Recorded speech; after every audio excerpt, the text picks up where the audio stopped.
Yes, my people, I am so glad to be back doing Unfiltered. This is not a KSM show. This is Unfiltered. This is not TS. This is Unfiltered, where I have guests who come and, as the title goes, Unfiltered. And my guest today, he's been in the news lately. He's been online lately. He's been quoted several times as saying certain things for which those of you who follow me on TS, I actually talked about it, and I said, no, I don't want such words to be coming from a reverend. So I you know me, I did my piece, and he called me. No, he didn't call me. He sent me a text and says, KSM, they possibly be some misinterpretation. This is what I said, this is what I meant. And I said, well, I was going by the video evidence. But we'll get to that. Ntim, we'll get to that. But, Reverend, welcome. Thank you. To Unfiltered. Thank you very much. My favorite uncle. I was telling my crew that, nowadays I have a lot of nephews. Absolutely. And you're still looking like your nephew. He's very young. Energetic. Don't mind the face, man. Ask the bones. The bones tell the real story. And you're doing great. Thank you. We're going to get to what I talked about. Definitely get to what I talked about, because people were very upset. Rightly or wrongly, based on the information that was put out there, people were rightly upset with you. And folks, you know what I'm talking about. It was alleged, and he said it wasn't true, but comments he made about elections and violence and everything. We will get there. Just 1 minute. But I just want to go back even before this issue came up. I want us to look at the election results. And for the first time in the history of the Fourth Republic, it was so massively in favor of the NDC, and so, if I should say, massively against the MPP. Do you see how do you see the results? I, in my opinion, I thought it was a massive defeat, and I thought it was a humiliating experience. What's your view on the election? Yeah, thank you very much, KSM, my favorite uncle. I'm excited to be here and with the opportunity to have this conversation with you. Honestly, democracy is a beautiful game. It is what drives development. It is what all of us have come to accept. It is also an expression of the opinion of the majority of the country. They actually determine where the direction of the country must go. So at any point in time, we have the greatest of respect to the decisions of our citizens. And we express those decisions every 4 years through the ballot box with our thumb. And that decision is so powerful. So 2024, we went to the polls. And then all the various political parties campaigned. But Ghanaians decided where they want the country to go at this point in time. And that decision was a decisive one, and we all respect the decision. As a matter of fact, Dr. Bawumia did an incredible, noble thing. Immediately when he saw how the results were trickling in, he didn't hesitate at all. He didn't want his personal ambition to be the reason why chaos and violence and some chaotic situation will erupt in Ghana. So he considered very early on that I respect the decision of Ghanaians, majority of Ghanaians. This is where it's going. Let's congratulate President Mahama so that he and his team will take the reins of governance. I have just called His Excellency John Dramani Mahama to congratulate him as President-elect of the Republic of Ghana. The people have voted for change at this time, and we respect that decision with all humility. I am making this concession speech before the official announcement by the Electoral Commission to avoid further tension and preserve the peace of our country. It's a beautiful thing. So it was massive. Yes, we lost presidential by some 1.7 million votes. And in parliament, we were left with just about 88 seats. Just 8 years back, it was the same candidate, President Mahama, who was then even a certain president. And at the time, he lost by 1 million votes. It was the biggest defeat of any certain president ever at the time. And so we all said, hey, this is a massive defeat, losing by 1 million votes. But that was the decision of Ghanaians. They felt the direction the country was going at that point in time needed a change, and then they changed him. At another point, 8 years later, they felt that the same person that we changed at this point in time, we want him to come back, and then we respect that decision. So all of us as politicians will have to take a cue from the elections that we've had, the voter behavior of the Ghanaian voter, the sentiment of the Ghanaian voter as they express through the term, and to be able to ensure that when we get the opportunity to serve them, let us remember the fidelity of our social contracts, because a time of accountability will come and they will decide. And for us, for me in particular, I am even looking forward to a time where that decision will be taken when people, like we went to 2024 and elections were held. People decided who should be president. People decided who should become MP in the constituency. When you are going to the polling station, I'm looking forward to a time where there will be no police, there will be no military, there will be no security officials should even be there. We just walk in, all and vote and go. It's not a war. And I'm just going to exercise my right. And just exercise. I know. I've always been saying that, and I believe that strongly. If we put in the right things, we will get there. Okay. You brought the issue even quicker than I wanted to build into. Now let's talk about it. You've said this, which is magnificent, that we should evolve to a point where you're only going to vote. I've gone and I voted for MPP, I voted for NDC, CPP, whatever, and you go home. Very much so. But you have guns, there's threat of war, there's everything. For which now, let me jump to why I was very angry when I read a piece that you had actually promised that it looks like Akwatia will be bloodshed. Let's look at that clip again, and then we'll get him to comment. It's sent a strong signal that if the president wants to continue his inaction in bringing the perpetrators to book, arresting them, prosecuting them, there's going to be bloodshed in Akwatia. So, Reverend, this is what I saw, and I'm saying, how can the Reverend even talk about bloodshed? Yeah. So, Uncle. But you go ahead. So rightly so. When I heard that you made some comments, I said, "Oh, I'm sure for the benefit of you not giving the full video, that is why you draw that conclusion. Because I know you mean no malice. I mean, you're the nation's favorite, my own favorite, and I have the greatest of respect for you in all fairness. And so I said, no. If perhaps you had a full video and you saw the full statement I made, you would know that I was preaching against bloodshed. For which you sent the full video. Absolutely. So can we take a look at the few seconds that we missed in that video? We don't want bloodshed in future elections. Democracy cannot be traded for violence. We don't want a time where you go and put ballot box at a polling station and nobody will come out to vote. No one wants to come out and get killed by some political vigilantes. And that is what NDC is doing. It's a dangerous trend. It's a national security threat. It must be rooted out, and the president must show commitment. But so far, too, he has demonstrated he doesn't care. So people who care in this country will rise up, and that is why this signal is very important. You can read all the media budgets, but if you are killing the people and hurting the very people who voted you, who are very important actors in our democratic governance, it is sad. We don't want to derail the gains in our democracy. It is being rumored that your party is preparing to go to Akwatia with a lot of macho men. No, we are preparing to go and have free, fair election. We don't want bloodshed. And that is why action on the part of the police and the government in treating the excesses of Ablikuma rerun is so important. Because if they don't arrest the people and they don't prosecute them, everybody will be emboldened to go to Akwatia and do anything at all they want to do. So clearly, I said we don't want bloodshed, but we have to do what will prevent that bloodshed. Because if we leave things the way they've been happening from the past, we have had many elections that have been characterized by violence. For how long must that continue? How long must Iowa West, Iowa So, Wogon continue? How long should Talensi continue? Techiman continue? Akwatia some time ago continue, and many other places and many instances. When we cite these instances, we should not cite them to equalize as politicians, not at all.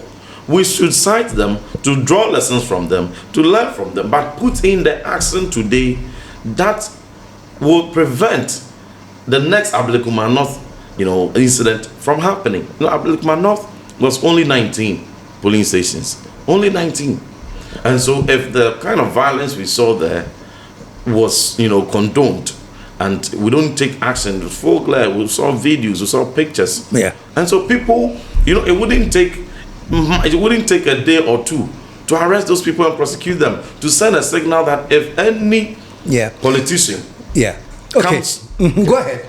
And then I can if any politician comes to hire you for such a violent enterprise, you will be arrested and you go to jail. So everybody will stay home and allow elections to go on peacefully. So that's the point I raised, that let us nip this in the bud. We don't want bloodshed, uncle. We are sitting on a time bomb on political vigilantism. Okay. So they clearly misquoted me. They put a propaganda spin on it. Some took the video, twisted it. But I can never call for bloodshed. No, not at all. I always preach peace. As an uncle, can I give you a small advice?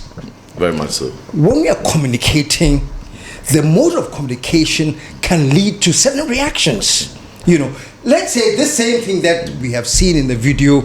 Let's say we heard you saying something to the effect that this violence has been pathetic, is something that we don't want. Let us make sure that it doesn't happen again. Let us put in these specific things to make sure that this cannot be repeated. Then at that time you're seeing, say, you are actually objecting to the violence, But how it came out in the video almost sounded like, okay, JM, if you don't do anything about it, what is going to happen is that there's going to be bloodshed all over. No. That's how it came out. Yeah. But that is because of the mischief people, the persons behind who cut a certain portion and put an inflammatory headline. Ntim Fordjour was threatening bloodshed. So once you see the headline, and then you see just a few seconds, and you hear bloodshed, then and you don't get the benefit of seeing the entire statement, you conclude. But I've made several statements on TV, on radio, on various platforms, exactly conveying the same sentiment. Very calm tone.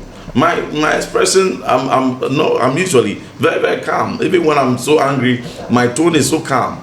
That we need to do the right things so that we don't escalate to that point. And we want to have peace. And I have always preached peace. That let us have peace. We don't even need the police, in our police stations. But if we don't put in the right measures, we will be there and we'll preach peace, but things will escalate. In the same statement I made, and the same tone, I have seen my colleagues, Ghana Pentecostal and Charismatic Church, GPCC, they've issued the same thing, other CSOs.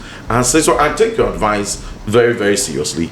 But it's because of the spin, because this was not the only statement I made in relation to the incident. I've made about 10 different statements. And when you play all of them, when the Baku incident came, I said nobody should do politics with it. We want peace. And no politician must seek to benefit from it. I said it on the floor of Parliament. I said it on many radio stations and interviews. And that's been my tone. So everybody who knows me, follows my utterances, knows that, no, this thing, there was a spin on it and there was a twist on it. But I also give the benefit to those who only saw the first part. Because without going to hear that we hate bloodshed, we don't want bloodshed, you only take the first part and think that it was a threat. No, I cannot threaten that. We want everybody, every life matters. I like that every life matters issue. Let's push it a little further. Let's look at this in the context of our politics now. In the context of politics, and I think you mentioned somewhere along the line that we can do politics with equalization. Let's look at that a bit, because even in your statement, I think at one point you said this is happening because of Mahama's inaction. If the president wants to continue his inaction in bringing the perpetrators to book, arresting them, prosecuting them, there's going to be bloodshed in Akwatia. And in politics, one thing with communication, political communication, people have selective attention and selective inattention. Once you mention the name Mahama, then some people will now be very interested. What is he saying about Mahama? And others will also tune off. You know what I'm saying? So the minute that reference was made to Mahama's inaction, then what happens in politics? But when they were in power too, it happened that I was so and Ronaldo didn't do anything. There was not a reaction. Yeah, I'm not saying which is right and which is wrong. Yeah. I'm saying that people who are in political communication must be aware of selective attention and inattention, and so that helps us to frame and phrase what we say properly. What's your reaction to that? I agree with you perfectly. But when President Akufo-Addo was in power, I condemned Ayawaso West Wogon, even though he was my president. When the President Akufo-Addo was in power, and when we needed the Human Sexual Rights and Family Values Bill, Private Members Bill against LGBT to be signed, I was a co-sponsor of that bill. I put pressure on my own president. I called him out. The president, please sign this bill for us. I was a deputy minister appointed by him. So that is how I am. You can be the president within my own party or president from opposition party. But if I think that the onerous responsibility is on you and there's an action you have to take for the betterment of our democracy, I will call you out. I'll call you to action. Not to criticize you, not to pass derogatory comment at you, but to remind you of your responsibility. Because, you see, when President Akufo-Addo was in power, everybody called him and said, take action. And then immediately he took action. He called for a commission of inquiry. Yeah. Some may have their own disagreement with how everything went. However, in Penise, if my uncle, KSM, my favorite uncle, if you are the president today, and we have had elections at Ablekuma North, and then we've seen women being battered, being stabbed and trampled upon in the foreglare of the police, somebody being beaten while the police were right there, and they're just watching. Whilst I have also witnessed other elections where the same police, when any little act of violence occurred, they arrested the people right there. And on that same day, earlier on in the morning, a police officer, in excess of his the exercise of his coercive force of the state, assaulted, unfortunately, a journalist. We condemned, and immediately action was taken against him. He was interdicted. They commenced prosecution, criminal prosecution against him. And in that same day, that same morning, at that same police station, civilians assault their co-civilians, and no action had been taken after 2 weeks. No one had been, they say 2 had been arrested out of about the 50 we saw in the video. But even that, we haven't seen anyone taken to court and be prosecuted. There had been no statement from government, because just one yesterday, a journalist was attacked by national security operatives. Quickly, we saw government communication, issue a statement on behalf of the president condemning that attack on the journalist. But Ablekuma North, till date, the president has not spoken, and nobody has been arrested. So if we say that if we should not call out the president, commander in chief, it's not because maybe in the past some happened. Yes, even if there were some inactions on the part of some previous presidents, their time has come and gone. We move forward, and the responsibility. I agree with you perfectly. My only problem is this: there was a commission formed. What's his name? Emil Short was put in charge. I know certain names that he mentioned that said were actively involved, who should be punished, who should be. Nothing happened. That whole report was disgustingly thrown away somewhere. No action was taken. But my thing is this. As a nation, how long? Because whether we like it or not, equalization is a dirty political game in our partisan political environment. Yeah. Absolutely.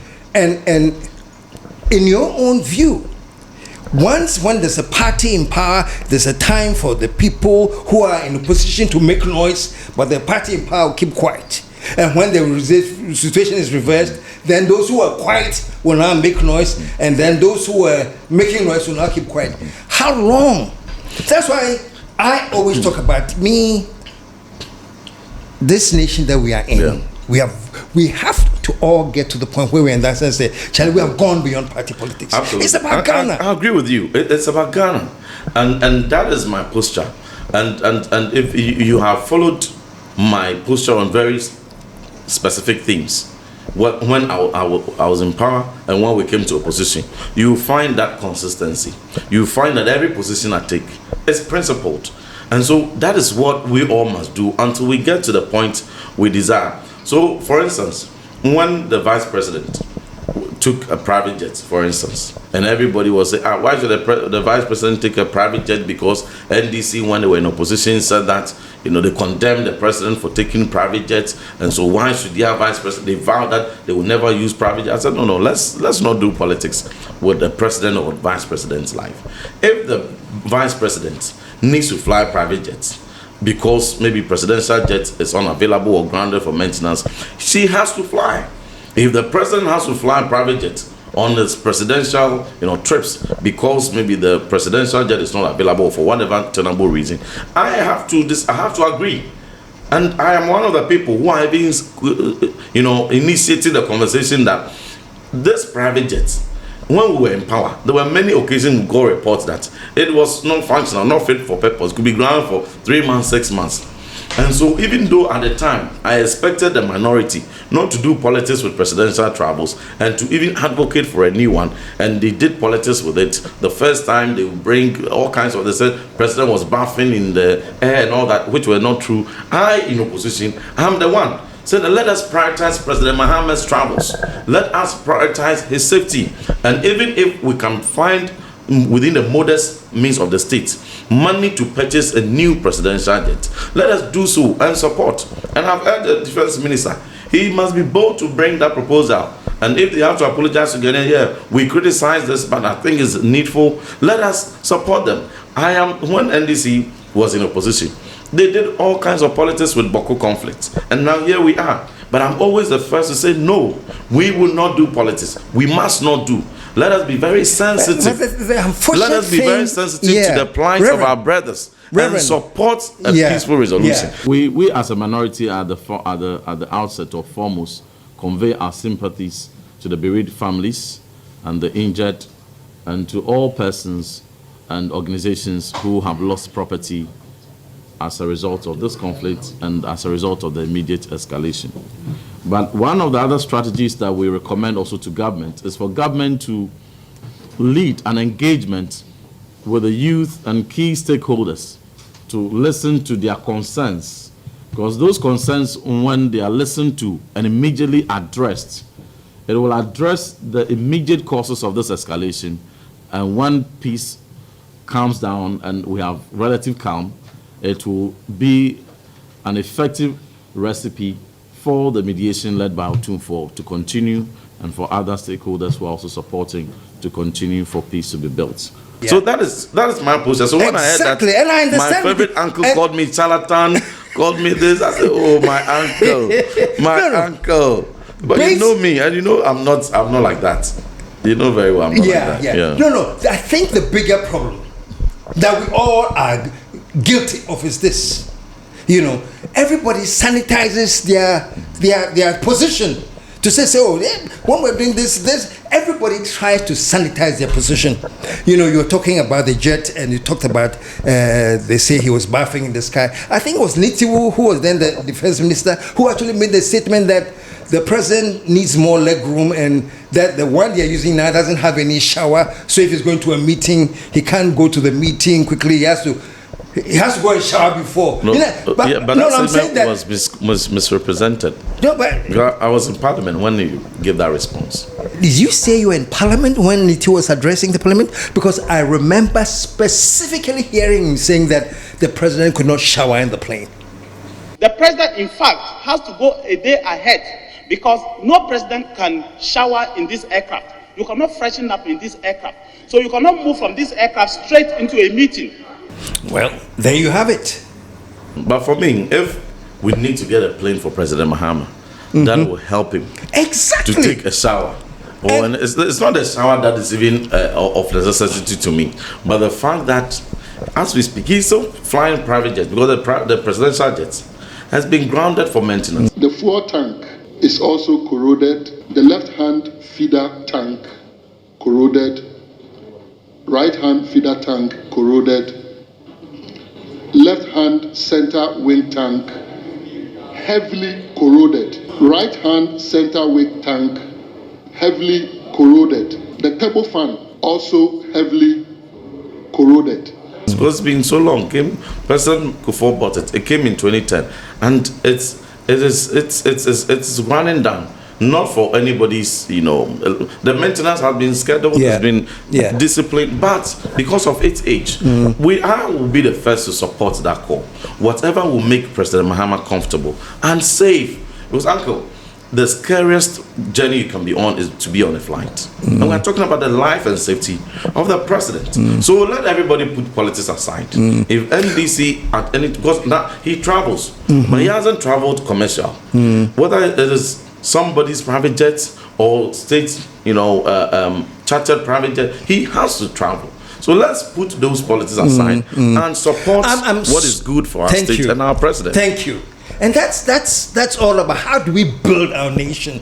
It's not about petty things, but in the greater good and the greater interest of the nation, how do we do it? But my problem that I was trying to talk about is how every side will try to sanitize that. Galamsey. Both parties have been reckless in Galamsey. Except that when the NDC is in power, everything that they can to make it look as if MPP are the ones doing it, they will. That's become politics. And when MPP is in power, I interviewed Miracle Abwaji, and then I think he brought me a video about Philly, some NDC officials. He brought me the video, as if then the MPP was innocent. So my whole point is this: when do you politicians get to the point where you realize and understand that the change that we need for this nation is to build it? Absolutely. And that has been my posture. See, one of the things, Uncle, that inspired me to get into politics was that this cyclical, challenge that you have mentioned. You oppose when you're in opposition, but you even do worse when you're in power. Yeah. You overpromise when you're in opposition. You underdeliver when you're in power. And MPP go, NDC come, NDC go, MPP come. So you come and do 8 years, another come to 8. I said, I want to enter politics and want to do things differently. I want to enter politics and be able to speak truth to power, even if I'm in power, and be able to support the incumbent government even when I'm in opposition. And I think that I'm happy that I got the opportunity and I haven't veered from there. And it's a matter of public record that when I had occasion to disagree with some decisions of my government, I was bold to come out.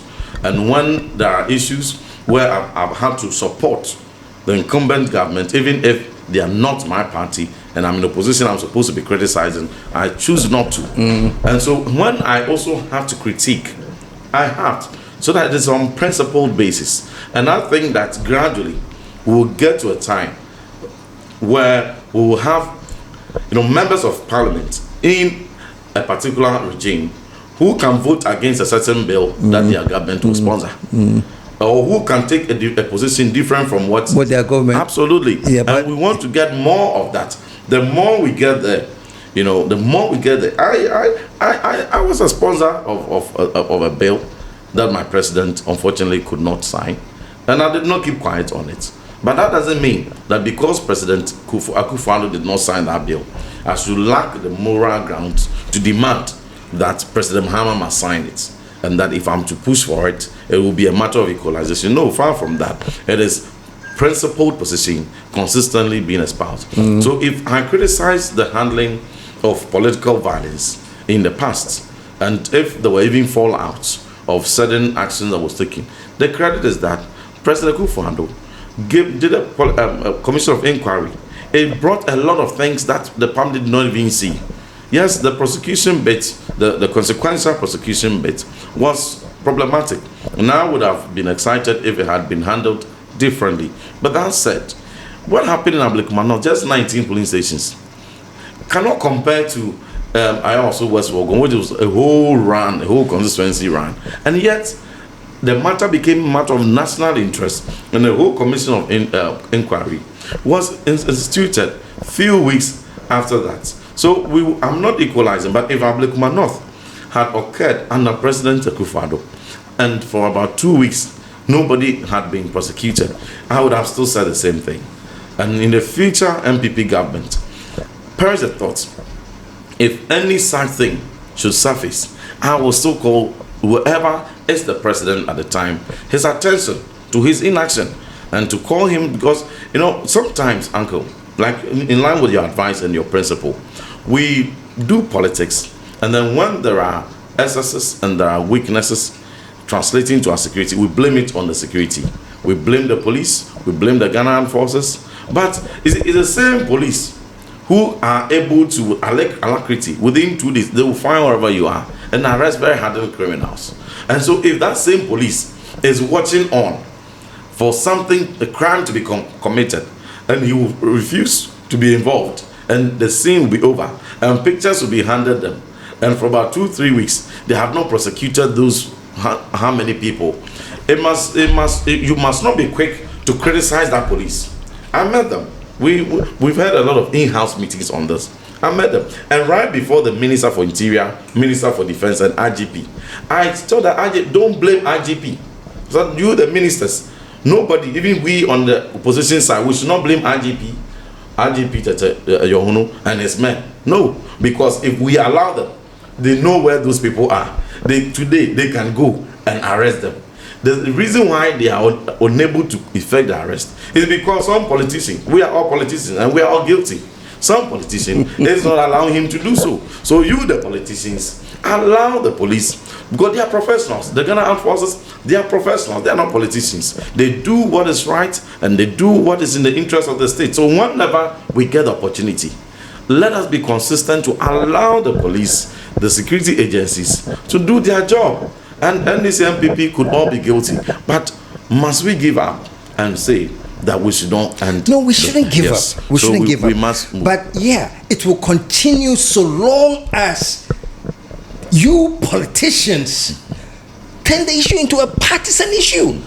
Uncle, that's and honestly, we need more people like you to be in Parliament. Sorry? That's why we need more persons with the kind of thinking to get into politics. Oh, I'm sure there are some there. I'm sure there are some there, but we need more. Oh, but how many so the politicians are actually on the question, whether we like it or not. And whichever party is in power controls all those arms and agencies. So what for example, you are sitting here and you are talking and you have said it very, very nicely, articulately. I mean, everything you have said makes sense. However, the partisan angle is that you have to, it's almost like I have to, make sure that your party looks good. And vice versa. If it was an NDC, they'll do the same thing. So my thing is this, that so long as you politicians cannot treat the national agenda as something that requires all of us to get together and do, it will work. Because as you're talking now, you are making all the sense you can. I'm sure that the people who wrote all the articles and comments on my YouTube blasting you say, oh, and then maybe they will start to understand because you are making sense. If I can put another person who is strictly NDC in this seat, you come and reverse everything. But KSM, why do you ask me this and that? And it's true. So the problem is you people. Yeah, and you're right. I agree with you because the first people who started spinning this on media were NDC, and some of them I engaged them, and they know that is not what I said, and they know that's not what I meant, but they were doing it to advance their own interests. And so, oh, but you, when you get NDC, you don't spare us. Why should we spare you? And I said, yeah, but in this age of disinformation and misinformation, I for one, because of the kind of role I play, the onerous responsibility as a pastor, as a politician at the same time, and as ranking member on the Defense Committee, all kinds of, credible intelligence, gossips, all kinds of information will get to you. And sometimes when it is in a form of technology, they may look so real. If you don't take just a little, sometimes you even have to verify from the source if possible. We get all kinds of documents, but if you don't, if you go and say them, there are so many things I have not said them. And so remember when the cocaine issue saga, the flight thing came. Reliable intelligence intercepted by the Minority Caucus indicates that on March 20th, 2025, Air Med flights N823 AM, which is an air ambulance, and I must stress, it's an air ambulance, designed specifically to carry patients, landed at Kotoka International Airport in Accra, Ghana, and remained in the country for 5 days before departing 1 a.m. on March 25th, 2025, back to Gran Canaria. Our intelligence further posits that no patient was transported by the said Air Med flight, neither to nor from Accra. There is no evidence of medical referral of or patients accompanying or on board the flight on either legs of the flight. We are reliably informed that contrary to the expectation that the Air Med flight would carry patients, the purpose for which it was designed and operates, it rather on this occasion carried suspicious cargo suspected to be cocaine and cash in various United States dollars denominations. I initially didn't intend it to be, that. I was just drawing the attention of the security agencies that this is a matter that has. It wasn't politics. No, it wasn't. And so I did a press conference on the 1st April, and then it was 5 issues. Two of the issues I commended, I praised the National Security and NIB for conducting such a raid at Sapeman with the full glove of the media, exposing gold and currencies, and I applauded them for a good job done. That they've shown it, but it's been like 2 months, so they should just tell us where we are about it. Did you actually say you applauded them? Because I saw the footage, and what I remember is that you were actually just reminding them that it's been 2 months and you hadn't gotten any report from them. On National Security's raid on 12 containers containing gold and cash. On February 9, 2025, National Security conducted a major raid on a warehouse in Sapeman in the South Municipality in Accra, where they uncovered 12 20-foot containers filled with gold bars and unspecified amount of cash in various denominations of US dollars and Ghana cedis, worth over several billions of dollars. This operation was widely carried by various media outlets in Ghana. Nearly 2 months after this operation, National Security has failed to brief the public on the status of their investigation relating to the corporates behind the billions of gold and cash stashed in the 12 containers, and failed to disclose the actual quantity of gold and the specific amount of money retrieved during the operation, and what the state intends to do with the gold and cash currently in the custody of National Security. We demand accountability. We demand National Security to give account of the gold bars and the cash retrieved and what they intend to do with it. They also busted about $350 million cocaine somewhere in the Takrady Cape Coast Road, and I applauded them. These actions go to give us confidence in our security agencies. And as it's been over 2 months, at least apprise the public, because you said it with the media. Just apprise the public in this principle of transparency, where you are with prosecution, and also hand this credible intelligence of these flights who have come in, and there were ambulances, but they came here and they didn't bring any patients, and they left about 11 days back without any patient. And in the kind of places they came from and the tracking of where all that they went, they are all drug hotspots. And so other things we did not even put in there, and said that investigate all these things also. The next day, I wrote a letter to the joint committee the president directed in response to my call to investigate. I wrote a letter to them that come meet us in Parliament. Let me give you everything I have. So you go and work with it. The security agencies, NIB, Police CID, National Security, Narcotics Control. But like you said, politically, so the evidence you had was never presented. The evidence you had. Then it is still there, and I'm calling for a commission of inquiry, so and that it doesn't become. What is the evidence you have? Oh, it is there, and so that it does not become a matter of politics. So when it happened that way, and then they quickly went and put a political response, and say, oh, this flight came, it only brought gallons of oil, it was going to Europe, and the gospel, and then the public quickly went and checked. They said, no, all these things were not true. Yeah. Then what evidence do you have I want you to, on this program, just tell Ghana. But what we know that the planes were not bringing oil and everything. They were bringing drugs. They were doing this, something factual, evidential, that people watching you now, so that's what the story was. What evidence did you have? Did you, maybe you did not watch my episode on Good Evening Ghana. I did live tracking. I just give a little tiny bit of the evidence. Actually, I do remember watching that program with Paul, but the evidence was not too, for me, it was just like a static shot with some graphs. But regarding the government, I remember Akwatia actually pushed back with some evidence.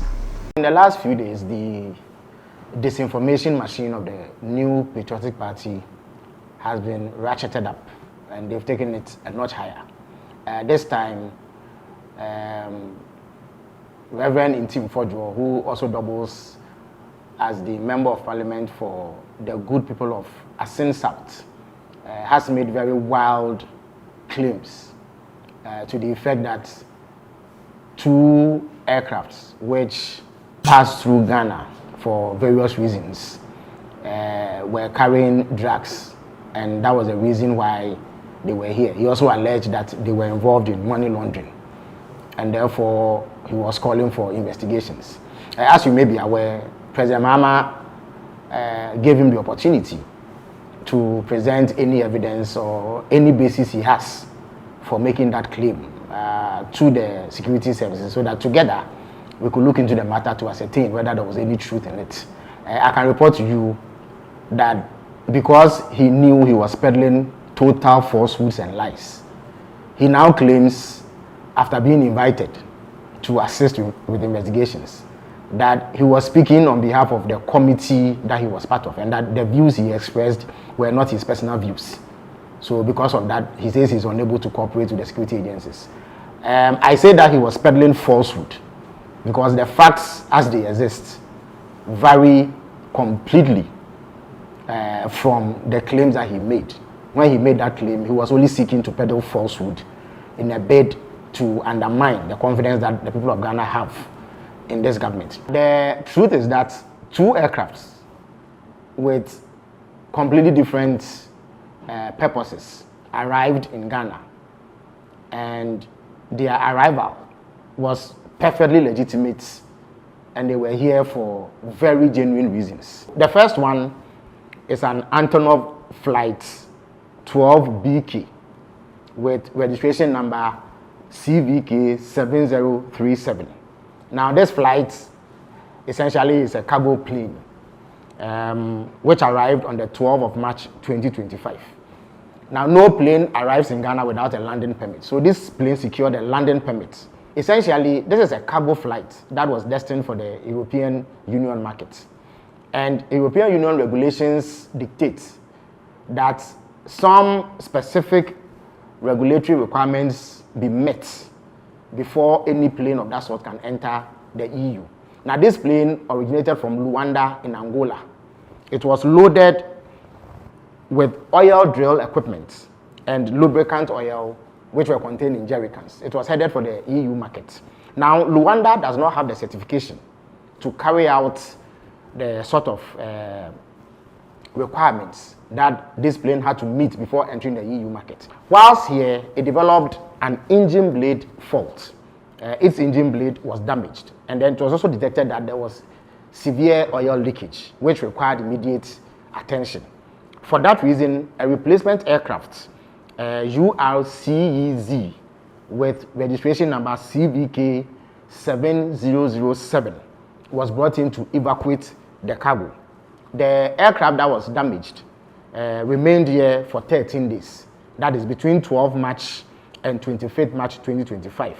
After it had been inspected by aviation security, officials of the Narcotic Control Commission, officials of National Security and National Intelligence Bureau, no contraband or unlawful commodities were found on the aircraft. No, but see, instead of them to allow that meeting so that I give them, what did they do? Came to my house, stormed there, national security. But you see, I must applaud some, it's not everybody who does politics in this country. And there have been some politicians who do not agree with MPP, who all rose up and condemned the government for that act.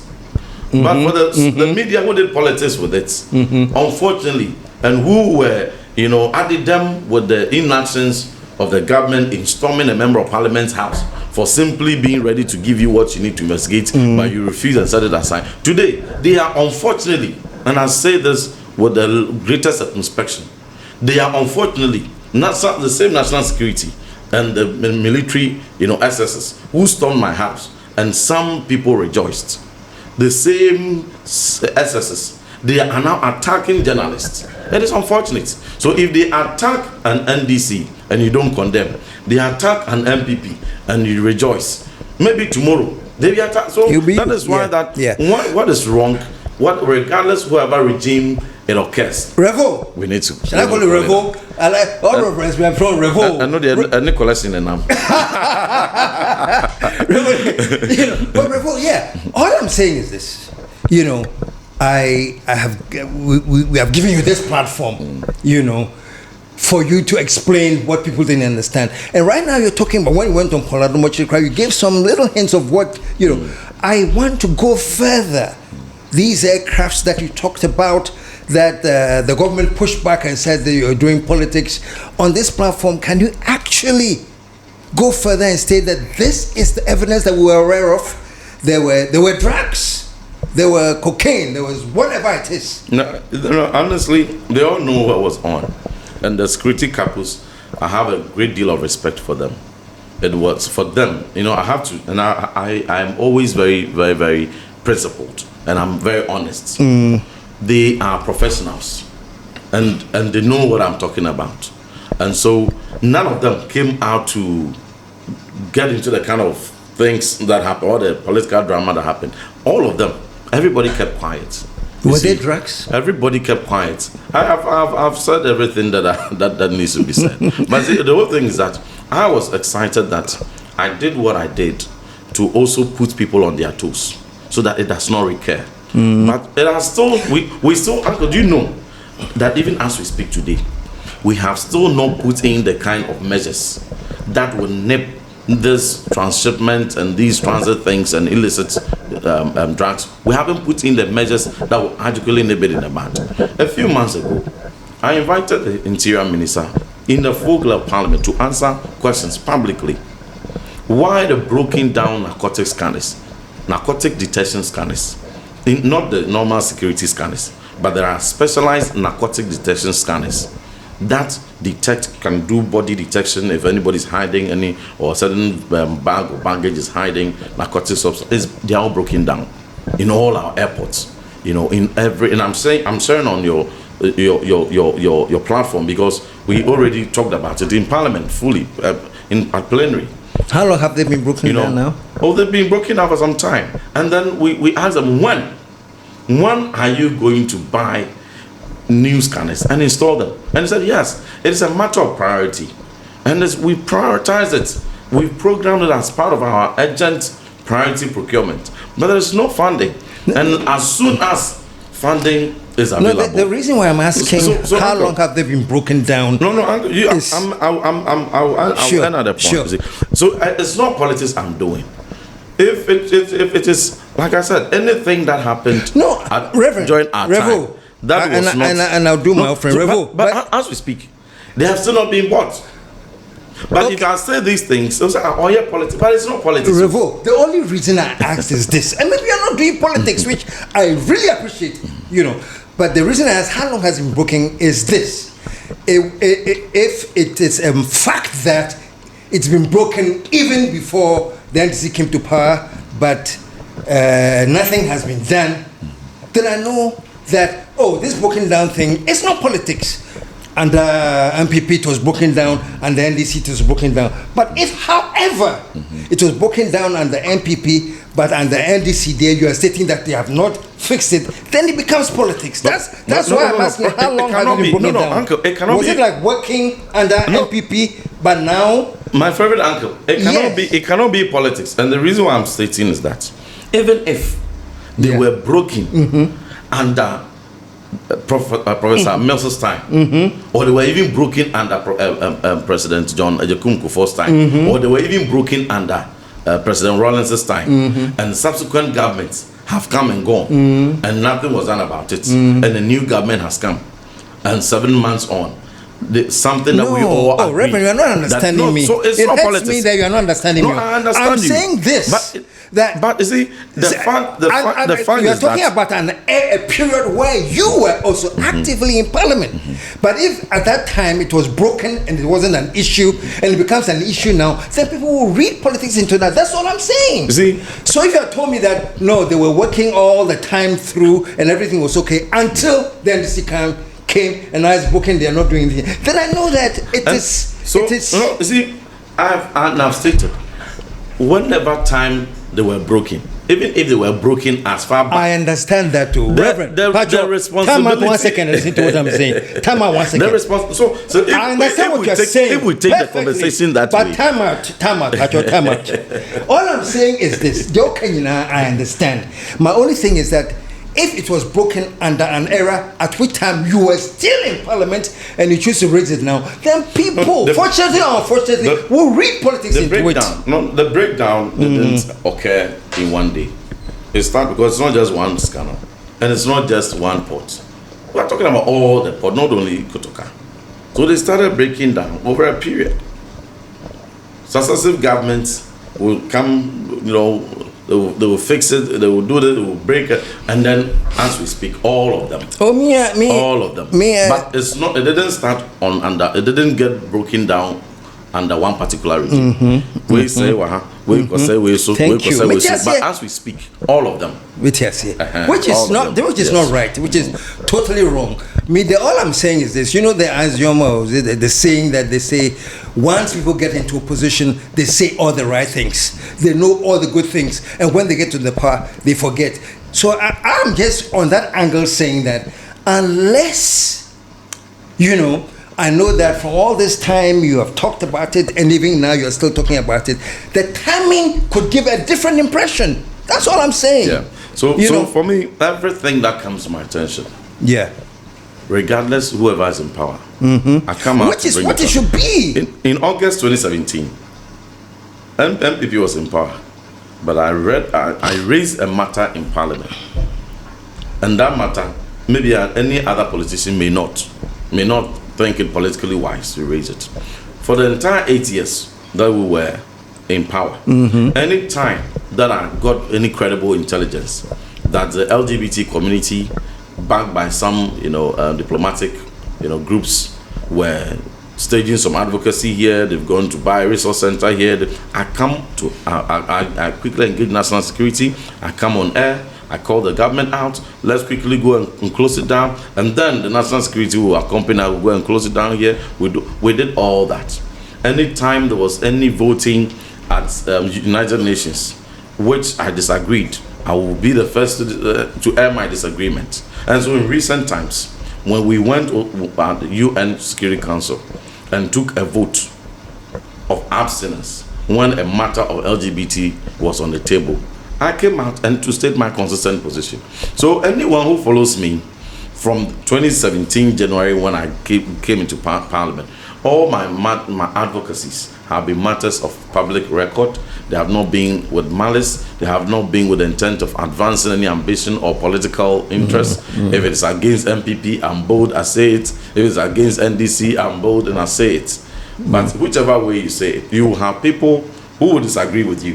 Because he will disagree with you. And he will disagree with you. But if it's against my principle, I will say it, no matter who may be offended, for the right things to be done. What does your principle say when Yoko, whoever invited, what's his face, Untumi, and your party boycotted Parliament so that they can go and sit down to protest against the arrest of Ntim? What is your principle regarding that? Nobody's above the law. Everyone, and crime does not know color. And so the rule of law has to be followed. The exercise of the rule of law itself is also subject to the law. And that is why we always urge that we treat any suspicion or crime the same way, regardless whoever is involved. So, for instance, if MPP came in and filed nolle prosequi to free all previous MPP appointees who were facing various graft prosecutions, having even moved from suspicion to where charges have been constituted against them and trial in progress, and MPP comes to say, oh, A, B, C, D, they are MPP. NDC was trying them. So we have filed nolle prosequi, we've cancelled all their cases. But we think that NDC former appointees are the ones Iyoko must go after, are the ones Office of Special Prosecutor must go after. Answer my question, Reverend. Yes. Yeah, So, I want to be specifically because you're putting it in a larger framework. Because at the time, everybody at the time that you are arresting, Ntim, you are filing nolle prosequi blankets to free every NDC. That is not true. That is not true. Reverend, respectfully, let's take things one by one, because I know you have a great communication style too that can easily take off the subject we're discussing now. No, I don't seek to digress. So I want us to stick with this, that the minority boycotts parliament to go and support Ntim, that you yourself are saying, by the rule of the law, he had been invited for investigations, and the minority will take that day out of parliament to go and this. No, see, when you are pending investigation or you have been arrested, first they stormed his house, a whole lot of things, and later on they invited him. They kept him. No, I'm giving you a response. It's the same Ntim case. Okay. He was to be granted bail. Yeah. The bail conditions were met. A whole lot of issues were done. The period within which he was supposed to be released. You remember how long he stayed in custody? Yeah. Yes. No matter the crime one commits, even if gone to proving guilty, even if they indeed committed that crime. So there's yes a certain or no? period. So yes or no? When it goes beyond that period, no. You've Reverend, gone over the rule of law. I know. And you are the same person that says that the rule of law. You know what I think one of the British constitutional people said? If MPP does the same thing, that reaction will be attracted. So that's why I'm calling that. That is we should treat everybody according to the law. Reverend. If he had been released at the time, he had to be released. We all know Ntim.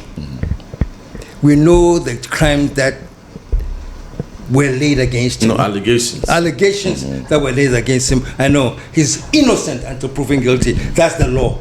The same law that that I think who called it in Oliver Twist, they said the law is an ass, because that's what the law did. So that's why we have ethics and morality and everything to put in the mix, not the law alone. But I just wanted to find out, because for me, maybe I'm wrong, I thought it was one of the heights of ridiculousness to have a whole parliament boycott the parliament because the law is at work. So now the angle is that, well, the law wasn't really at work because it was abuse and everything. Yeah, it was abuse. It wasn't. It wasn't. And here again, and I hate to do this, go back to when the MPP was in power and look out for the NDC people who will tell you the rough Rambo style tactics that was used against them. It doesn't make it right, though. That's why I'm saying that so long as you have a party, they will come and you are sitting now here and you're justifying that act of boycotting parliament to go and chase after. But with the greatest of respect, there are about, I think, as a matter of public record, and following the media trial that my very good friend and respected colleague, the Honorable Attorney General and Minister for Justice, Dr. Ayine, has been apprising the media of, at least I can count about 10 or so people who are affiliated to the NPP, who are facing some trials. But has the minority staged a walkout on any of them? Has the minority gone to sit somewhere in protest of any of them? No. There are many people, NIB is calling them, some openly, some behind the scenes, but Parliament has not staged any protest. That isolation was justified for a reason. And so it's not like because you are a political, stalwart, whenever the law has an issue to settle with you, Parliament will walk out in solidarity. No way. We don't walk out in solidarity. But that's how it looks like. And that's what happened, unfortunately. We have many other trials going on that nobody has staged a walkout on. And you are aware. Many. Yeah, but you can't keep up with the many trials. Every trial you stage your walkout. But even if you pick one, then the reason must be justified and good and understandable. But even if it's one, it doesn't make it right. That's what I'm saying. Oh, yeah, I understand. It doesn't have to be the number of times it happens before it becomes right or wrong. I understand. Even one. I understand. Yes. I remember around the time, and here not to equalize, I remember the time when my very good friend, is my very, very, very good friend, we're all from Central Region, a man that I respect so much, the finance minister, very promising young man, Honorable Atufosin. At the time, he was minority leader, and then he was going to court on some issues, The minority on a number of occasions, whenever he had to go to court, there was a trial that was in progress, but whenever he had, not once, whenever he had to go to court, they boycotted. Which is wrong. So I am not saying which is wrong, totally we should wrong. be equalizing, but it just did. But see, this is not a media. This is not trial. This was, this kind of, let's show that we are in power. I've singled out certain security operatives within this party appointed by President Mahama. I've singled some of them out for praise publicly. I'll continue to do so. The way they go about things. But I'll also advise that some of them should not eat into the legacy pursuit of President Mahama. President Mahama wants to leave a legacy in his last term, the second and last term, and he has stated it. They should support him to leave that legacy. All of us must support him. But some of his appointees, some wants to use this to be like, I was mistreated, some time ago. Now I have this position. I want to use it to settle my score. When you do that, you are chipping away the goodwill of the president. Totally wrong. Because that is not why he is not settling any scores. Yes. And he did not appoint you there to settle score on his behalf. Yeah. And that's why some of these isolated appointees, they should cool down. They should slow down. And if you have but some are any doing chance, a good job. listen to some of my programs. The same thing I've said. I advise, and I'm saying it to your hearing here, I always advise the NDC that the initial successes are good and they are remarkable. But please, and I tell the appointees all the time on my programs, don't let power get in your head, because the moment power gets in your head, you become arrogant. And when you become arrogant, it's the beginning of your downfall. Okay. And I say that, and I actually include MPP as an example. Okay, right. That is where MPP got to, that Ghanaians showed them a red card. And if you get there, Ghanaians will show you a red card. So that issue of equalization and things that I've talked about. And I think I'm praying that one day all of us politicians will have to find cure to that sickness. But so because you see, NDC did something. Yes. And Ghanaians 1 million, voted them out. Yeah. They gave it to us. Yeah. We also did similar things. Yeah. And then 1.7 million, they vote us out. And definitely it will be NDC MPP. Yeah. So we should be able to find cure to ourselves and to say that certain things we do or our opponents do, and then nobody wins election. An incumbent that loses it. So whatever we politicians do to lose elections to our opponents, when they have the opportunity to get power, at least arrogance of power and minty and all these, as I mean, what to me, and I will not listen to the grassroots and all these things. We should, I think, learn some lessons from. Thank you. You're talking about when they get power and they grow arrogant. But, Reverend, can't you advise your leadership too that in the case where you have lost the power, you don't come out grandstanding and showing even more arrogance? I agree, Uncle. I agree. I share the sentiments with you. Yeah. Because, NDC still has a lot of goodwill. Every political party who wins power fresh, particularly goodwill, with the kind of quantum they won in Parliament. And it's a tricky thing, but at least they will have goodwill to a large extent. Do you remember President Kufuor? He had goodwill for over 6 years. Remember President Akufo-Addo? He had goodwill for about 4 years until COVID set in and certain, challenges started coming in. And so we are not even 1 year yet. So it is expected that President Mahama will have some goodwill to a very good point. And so it is important we listen to your advice. Our posture will have to be that of humility. Yeah. Will have to be that of objectivity.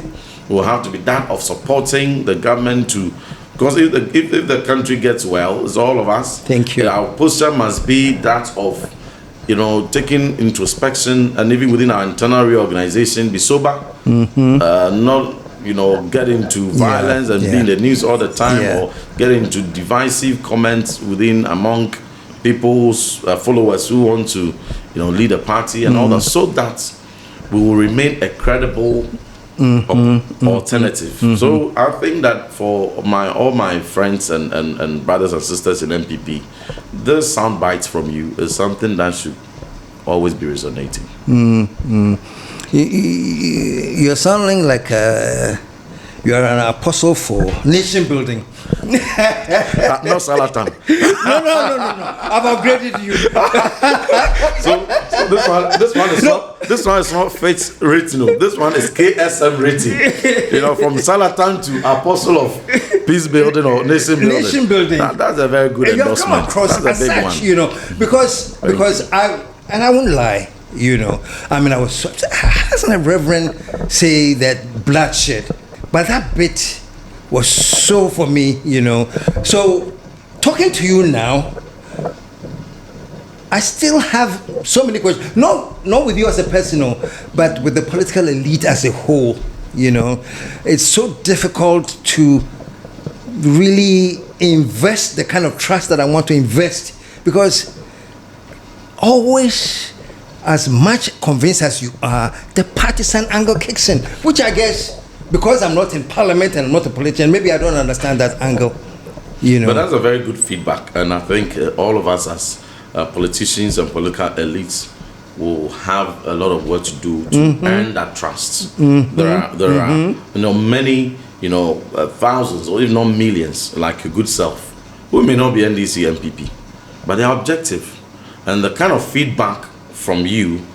And the fact that there's that sentiment that we've still not been able to win your trust, we have to work on, both NDC and PP. It's something we really have to do, so that when we come out to say things, there will be that level of trust that will be accorded it, the credibility that will be afforded it, and when some decisions and policies are being made, the whole country will come on board and support, because it is not to advance the cause of a political party, but it is for Ghana. When everybody thinks that what you're doing, saying or pushing is in the interest of the collective, we'll get that. Quick reaction, then I will let you go. Quick reaction. I think one Eugene Boachi actually made a statement that he's praying for Mahama to fail so that the MPP can come back to power. I want him to fail. I want my party to win the 2028 election. So you want him to fail? I want I don't want Mahama to succeed as in succeeding, because I want my party to win. What would be your advice for your colleague? Honorable Eugene Boachi is a very good friend of mine. He's a fantastic gentleman. He speaks so well, very charismatic. I haven't had the benefit of but I trust the narrative from you. I would say that president may not have to fail for another president to take over. Yes, because President Kufuor didn't fail when President Mills took over.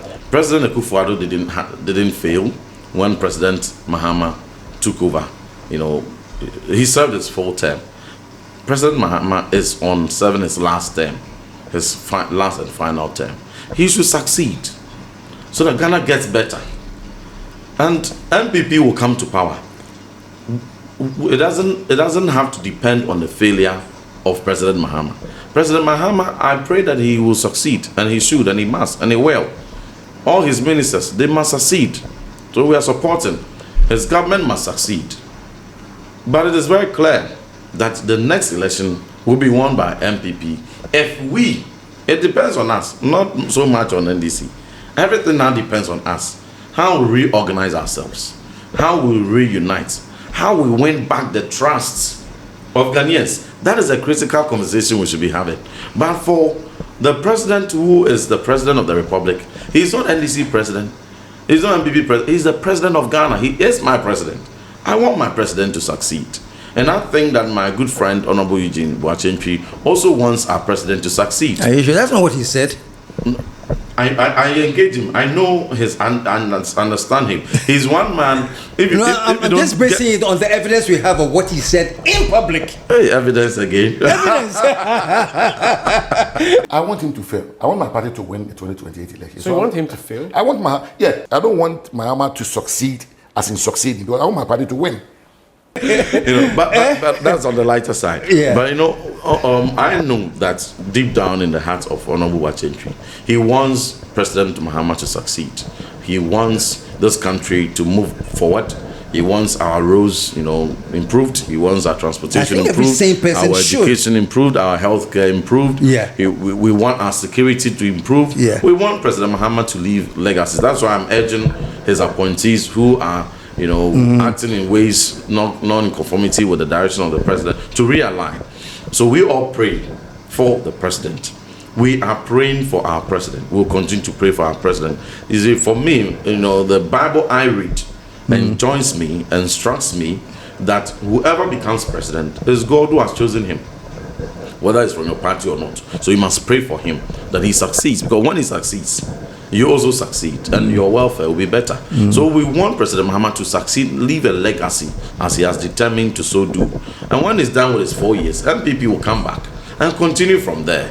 That is, and how are you so specific about 4 years? Yeah, How do you know that the regular 8 years that Ghanaians are giving president parties will not happen? What gives you the confidence that in 4 years? In 4 years, yeah.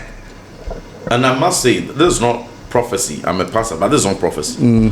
I'm a student of political science. That is my political, prediction, and based on the voter behavior of Ghanaians. Ghanaians always want to have a president their full term, but when you are done, they are thinking around who should take over from you, and oftentimes, when do you get done? When you get done, they are often the regular thing is that they want to give you 8 years, and when you're done, they want to take when you're another done after decision. the 8 years. After the 8 years. So what is giving you the confidence that? Because President Mahama has done he's going to be done with his 8 years. By 2028, he will be done with his 8 years. He would have left his legacies. Ghanaians would want to ask, which president? Ghanaians, see, we politicians, and here I'm joining you to advise us, must understand that Ghanaians are not NDC or MPP. They are looking for the president at that point in time that they trust and believe will give them what they want. And so they can even vote against you as they voted against President Mahama in 2016.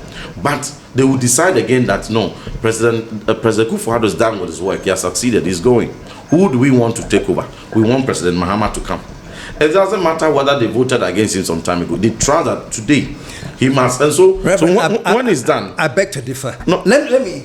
No, I wanted to end on the political voter behavior. You remember whenever a new president is coming in, the old president hands over to a president who has contested him before. If you remember, when President Rawlings was handing over to President Kufuor, at the time, President Mills was very fantastic. Later on, he'll be voted on as president. At that point in time, Ghanaians said, no, we are voting for Kufuor. He had contested President Rawlings before. When President Kufuor was done with his work, President Kufuor would later become president. But I said, no, not now. We are giving it to President Mills. He has contested President Kufuor before. When President Mahama, in his first term, was hesitating, they said, no, we could have continued with you, but we want President Kufuor. He has contested you before. Now, when President Kufuor was done with his 8 years term, they could have given to Dr.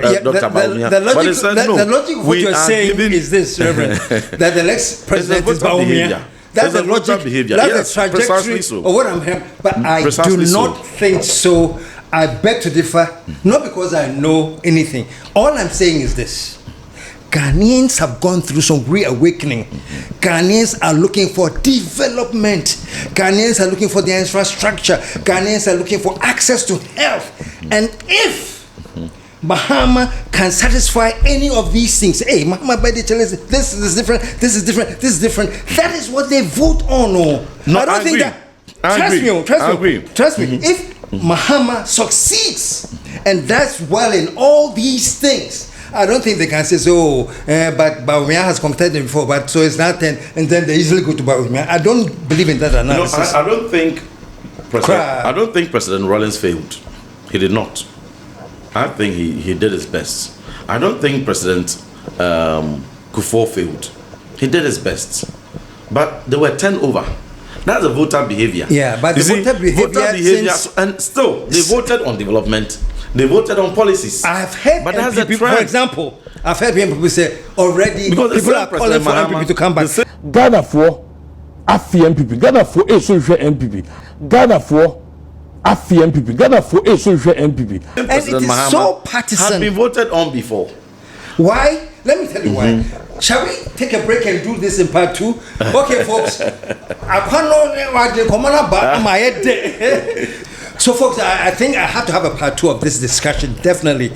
But regarding the Akwatia comment that you made that brought that all that furore, you know, your final comments on that. Twisted, it was distorted, it was a propaganda spin. I mean, everybody who watched the full video knows that I said that we hate bloodshed. We don't want bloodshed.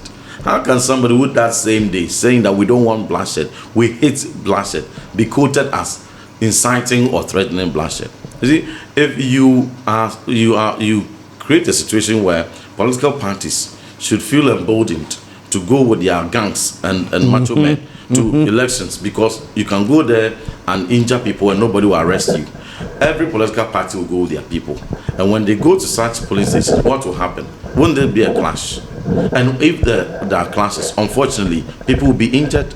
As we saw in the past, people have died in the past. People have been injured in the past. It is unfortunate. Why did they do? Because there were clashes. But what will stop? We don't want those clashes, which have its ugly consequential, things that happen, whether injury, deaths, or unfortunate maiming. So we want that to end. How do we want it to end? Everybody who engages, whether MPP or NDC, arrest them, prosecute them. Let it be deterrence, so that the politicians will know if we say Choboy and we are looking for people to go and do violence in any police station, we will not get them. So because we don't want bloodshed, we don't want violence, we don't want anyone attacked. We want peace. We don't even want police and military in our police. We want to just go peacefully and vote. So that is exactly what I said. Well, I'd like to say a big thank you to Revo for coming in to explain this whole issue with the bloodshed thing. And as I said, and I continue to say in Revo, you see, when you're communicating, depending on where you place the emphasis, it sticks in people's mind. You started that if Mahama doesn't do anything, there is going to be bloodshed, And so even though you ended by saying that you abhor bloodshed and everything, the way you started it, it was like you're predicting that there's going to be bloodshed, So, of course, when I was reacting to that, I said, Charlie, you're being a charlatan for a reverend to start promoting bloodshed. So you saw that and you're not very happy with it, and you sent me a text. And I appreciate that you did, but I said, no problem. Then why don't you come on the same platform and explain what you actually meant? So I'm glad you have come here to explain what you actually meant, and I'm glad I've given you a few techniques in communication. Anyway, folks, we are not wrapping up, but there's going to be a part 2 of this engagement, so stick around and join us. So thank you very much for the platform. Thank you to my part 2. Let's do part 2 before you leave here. Just a second. Folks, like I said, we are ending this part right now. If it's good, it must come twice. See ya.